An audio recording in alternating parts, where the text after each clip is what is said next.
Alright guys, welcome back to the channel, welcome back to another match reaction. West Brom 2, Everton 5, and my god was that embarrassing. The defending for those goals was shocking, absolutely shocking, and I saw Sam Johnston getting a lot of stick online, but there's not much you can do when the defenders are defending like that. It was just awful. The set pieces, what we conceded, were awful. We allowed Dominic Calvert-Lewin to get a hat-trick, who played very well, by the way. I thought Everton did very well. But, at the start, Dean Gardner's goal was a brilliant finish. I thought, we're actually looking okay here. And then we conceded. Pereira got his absolute wonder goal from a free kick, which are probably the two positives what we can take from this game. And probably the only two that, obviously Dean Gardner and Pereira got on the score sheet. But like I said, guys, that was just embarrassing. 3 goals from Calvert-Lewin, a goal from James Rodriguez, who looked very good, a goal from Michael Keane as well, who looked decent at the back. It's just really, really frustrating. Kieran Gibbs' red card, I'm not sure if anything was said to him, but, it was a stupid red card to give away anyway. And then half-time, Bilic gets sent off. I don't believe Bilic's was a red card. If you watch it back, he just went up to the referee and told him to check the foul. And obviously, Mike Dean being Mike Dean, he always likes to cause a bit of a scene, don't he? He always likes to give someone a red card. He tries to make the game all about himself. I'm not saying he did that this game because, a lot of the decisions, what he got right. VAR got decisions right, so we can't argue with that. And if this doesn't show the board that we need some new players, I don't know what ever will. I think we need another defender, some central midfielders. Obviously, we've just brought in Conor Gallagher. He won't be able to play in our next game because it's against his parent club. It'll be interesting to see Branislav Ivanovic come into the team. Maybe he'll help us at the back. Because the longer we can't defend set pieces, the more we're going to concede. Because, set pieces are a massive thing in the Premier League. They're a massive way to score a goal. And, it was just embarrassing, that defending. It was absolutely embarrassing. I thought that the Leicester game would have gave us a bit of a kick in the backside. And you know what? The first 15-20 minutes it did. I don't think we played that bad.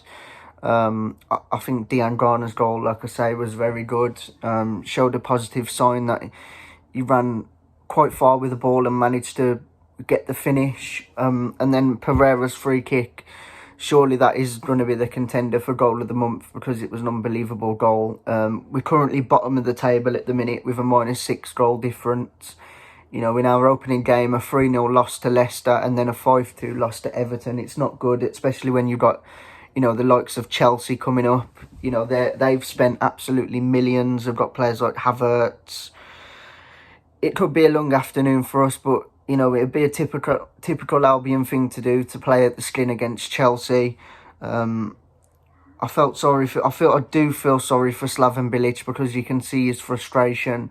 You can see that he's frustrated with the board. You can see that he still wants more signings, but it just seems that he's really frustrated with the budget. For me, I would definitely like to see us bring in Filip Krovinovic. I think he could add a lot to that midfield.